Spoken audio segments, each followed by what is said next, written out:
trying to find us.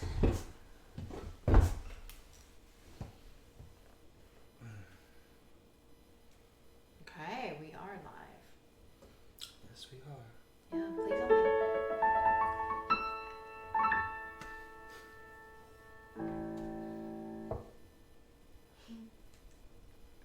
What was that?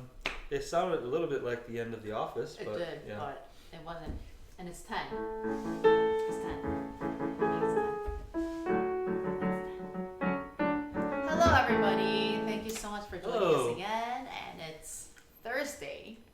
Almost the end of May already. Yes. Can you believe that? Almost end of May. Yeah. Almost the end of the week.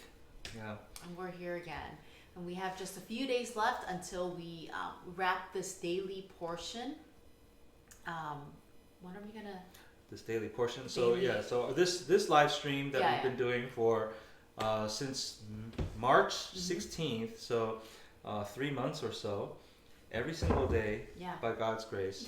God's grace, yeah. Yeah, but this format, as we announced a couple of days ago, will be coming to an end. So our last nightly word of encouragement at 10 p.m. will be this coming Sunday, which is the day of our previous service. And then after that, we will be doing a new format called the Prayer Corner, which will be focused on interactive prayer, confession, and healing. And that will be on Tuesday and Saturday nights at 9 p.m. 9 Eastern p.m. time. Eastern. Yeah. Yeah. And that will start on June 2nd, and that's next Tuesday. Yeah. Before we get started with our topic tonight, we wanted to talk about tomorrow. We have our first webinar that's hosted by Chroma Church, and we're super excited. Yes, we are. And why are we so excited, Isaac? Because first of all, our speakers are awesome, Yeah, and we're just they're really so awesome. so honored that they would agree to just spend time with us. And I mean, they're nationally known and they have a lot of influence. But more than that, because the topic is so relevant, and especially in this day and age, in what's going on in America, with all the racial tensions and just a lot of question, a lot of heartbreak, and we feel like the discussion could actually go into a pretty deep place. Yeah. So Because we're going to be talking a lot about racial reconciliation. And I felt like that was just so timely. And we just need to talk about, we're not talking just about how do we become multi-racial, multi-ethnic, but it's about just seeing beyond the ethnicities and the races and the reconciliation of the races. So. And we really believe that the church is the hope of Yep. the world. The church is the answer to every problem, and especially when it comes to race relations and racial reconciliation, we do believe that the church has a leading role to play. And so, we're excited to be talking about that at our webinar tomorrow. So We are. if you haven't registered, please register. That's the best way to watch and to be able to contribute questions and Interact. Yeah, just interact. But we will be live streaming the whole meeting, the Zoom webinar meeting. So you will be able to view us if you follow Chroma page, and you can view what we have recorded after our Friday or after tomorrow's meeting. So but register so that you can get your questions answered right there on the spot, and it'll be really good. We're super excited. Yeah, we are. Yeah. But tonight we're talking about obedience. And the question of the night is, What happens when we lag behind God? what does that mean? Lagging behind God. It means God is moving forward, God is leading you somewhere, but you're not moving with Him. You're staying behind, you're hesitating, you're pausing, you're delaying for numerous reasons. And the question is just asking, what happens when we do that? Is it a light thing? Is it a serious thing? Are there consequences to lagging behind God? Are there no consequences to lagging behind God? I think we can all agree that there are some consequences, right? Because we're not supposed to lag behind God. Ideally, we should be walking right behind God or side by side with our Lord every single day. That is the ideal for Christians, but in reality, most of us are not in that place. Yeah, that's And not so, the case. we just need to have a frank discussion on what it means to lag behind God and what happens. Yeah. So if you can comment your answers in our the live stream, just let us know, what does it mean to lag behind God. We would love to talk about it and just, comment on it and share it in our live stream. But we do want to share about people who didn't lag behind God, and we heard of so many examples along the way. And recently, just, I don't know, 2 days ago, we heard about an example where this person, a single woman who was just looking for things to do during this quarantine time, and she thought, okay, I had my first job, but then I could do something else during my nighttime. And she got a second job at a grocery store, and she worked many hours. And then later on, after a few months, she talked to her pastor and she asked, what can I do with this money that I earned? Can I help somebody who might be in need at the church? And the pastor was like, yeah, actually there's someone who needs to fix their basement right now. And she gave the money to the pastor so that the pastor can give it to the person who needs the money, and it ended up being thousands of dollars. And then after they fixed the basement, they still had leftovers. It reminds me of the time when Jesus needed, food to feed the thousands of people. Yeah. And then the money that they had left over, they were able to give it to the church. And that's just one of many stories that we heard along the way, where people just decided they want to obey, and they did.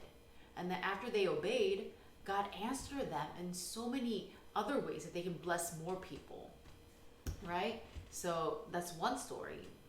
Did you have another story that... You had another story. I did. Yeah. Did you want to share it? No. Go ahead. Okay. I don't think I know all the details. Yeah, well, I don't know all the details either. But we know this other story where a friend of ours, he got, I guess, extra money, right? And in this season, nobody has extra money, right? So he got money and he felt like, well, this is the money that I need to give to somebody else. So he prayed about it. And then the next day, God gave him a vision through his dream.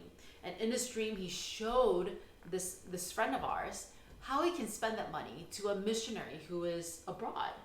And the next morning when he got that dream, he called the missionary and he asked, do you need this money? And he gave that money. And it ended up being that the missionary actually needed the money in that time and situation. And we contacted this brother and we said, you know what you did is so beautiful, because you got extra money and you knew that this extra money wasn't for you, it was from the Lord, and he wanted you to spend it on something else. So you prayed about it. And the next day, he answered you through a prayer, through a dream.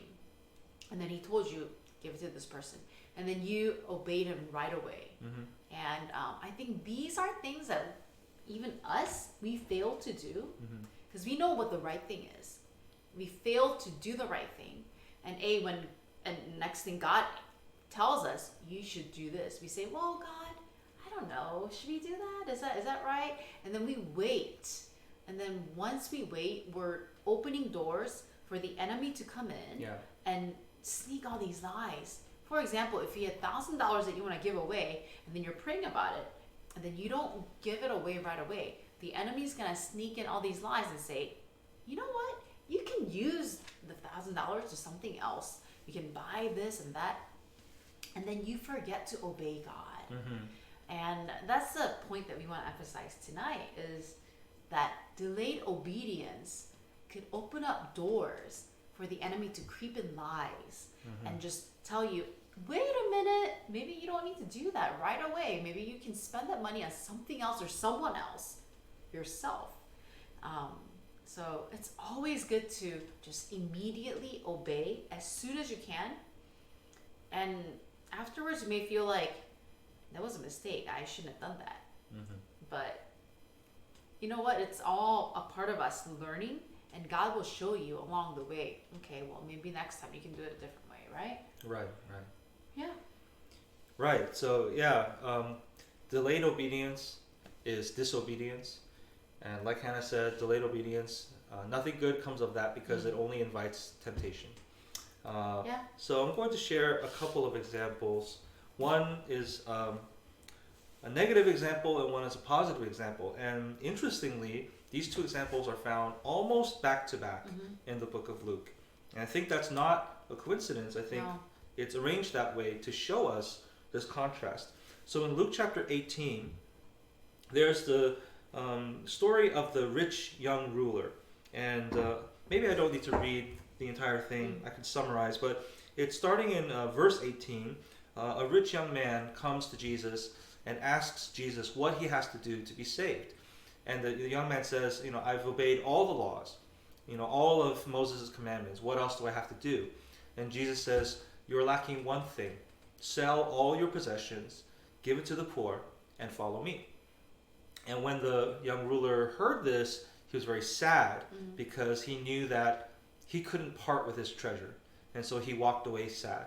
And that's when Jesus said the famous line, it is easier for a camel to go through the eye of a needle than for a rich man to enter heaven. And that's a really shocking statement. Yeah. So that's the negative example. So that's an example of delayed obedience. We don't know if the rich young ruler had a change of heart later on. We could hope that he did. But from the passage, we don't see that. Yeah. And so we don't know what happened to him. And so, it doesn't leave us with a very good feeling. But in the very next chapter, in Luke chapter 19, there's a story of Jesus and Zacchaeus. And so Zacchaeus, it says in chapter 19, verse 2, it says, there was a man named Zacchaeus, and he was a chief tax collector and was rich. So here is another rich man. And in fact, he was a chief tax collector. So he had a very high and a very prominent position in society. And so Jesus comes into town, and I'm summarizing here. Zacchaeus, he just wants to get a glimpse of Jesus, so he climbs a tree because he was short, and Jesus looks up at him and it says, Zacchaeus, I need to go to your house. I need to have dinner with you tonight. And Zacchaeus comes down, welcomes Jesus into his home, hears Jesus teaching to him, and immediately his heart is changed. And he comes to faith. And look at what Jesus says. He says, Zacchaeus stood and he said, this is verse 8, behold, Lord, half of all my goods I give to the poor, and if I have defrauded anyone of anything, I restore it fourfold. Now the remarkable thing is, no one told Zacchaeus to give away his money. Jesus never told him, sell everything, give to the poor.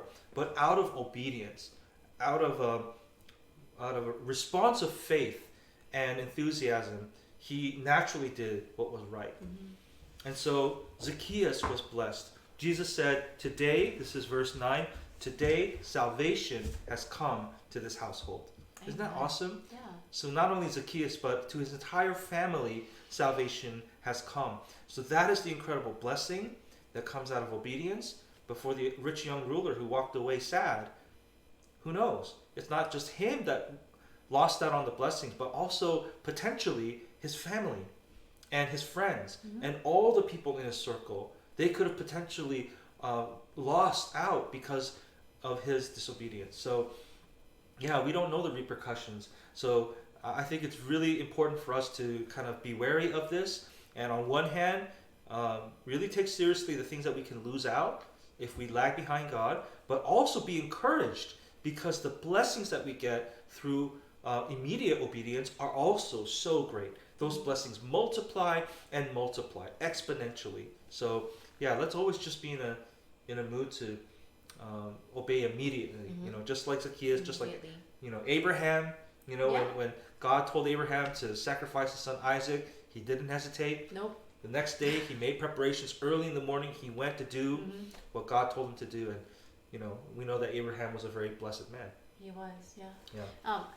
We want to read one answer before we get to the song, and it's the question was, what happens when we lag behind God? And Markeisha wrote, we miss opportunities for God to use you. Oh yeah. Yeah, and that's exactly what we just talked about. And that's a great blessing. Yes. Opportunities for God to use us. And that first rich man that we talked about before Zacchaeus, we never hear about him again. Yeah. Yeah, we don't know what happened, and we hope that he had a change of heart and he went the other way. But when God says come, I think so many of us say, okay, wait, I don't know, and then we just wait for a really, really long time. And when God calls us again, we say, "What? Who are you?" Yeah. Right? And we don't go with Him. So let's obey right away. Whatever He's calling you to do, let's do that.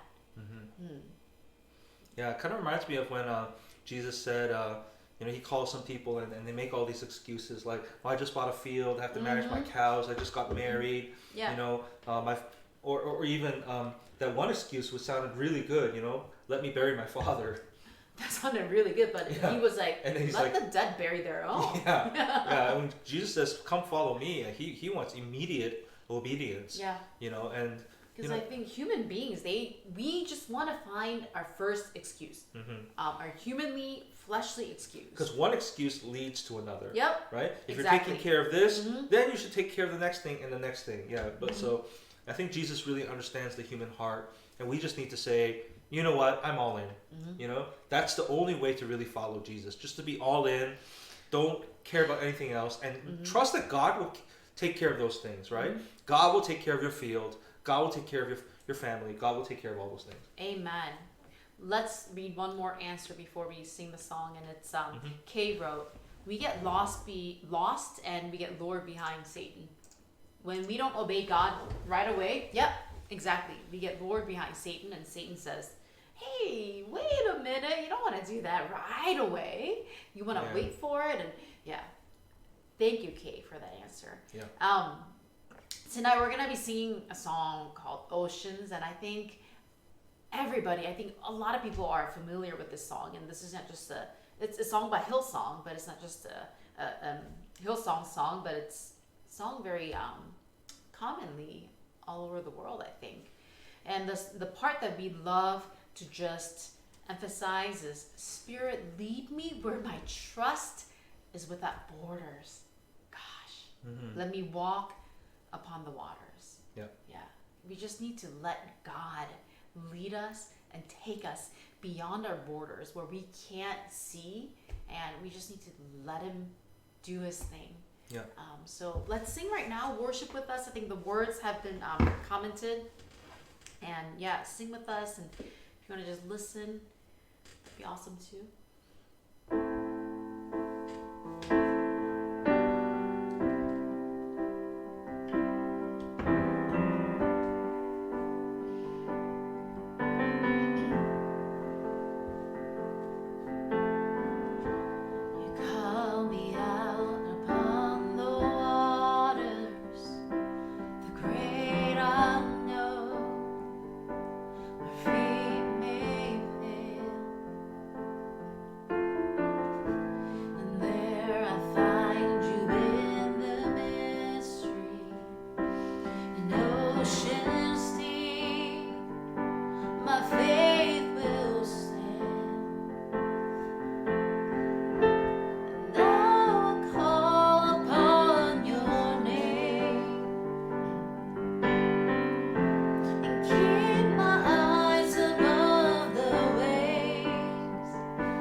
So let us be like people who just stand at the shore, and when God says come, we just don't hesitate. We just walk upon the waters, and we know that it's only our faith in Christ, that will keep us going. So for sure. yeah. So with that, have a great night, and we'll see you again tomorrow. And don't forget to sign up for our webinar tomorrow at 7 p.m. Eastern time. Yeah, it's gonna be really good. Otherwise, we'll see you at 10 p.m. Eastern time. Okay. Yeah. Good night, night, everyone. Bye.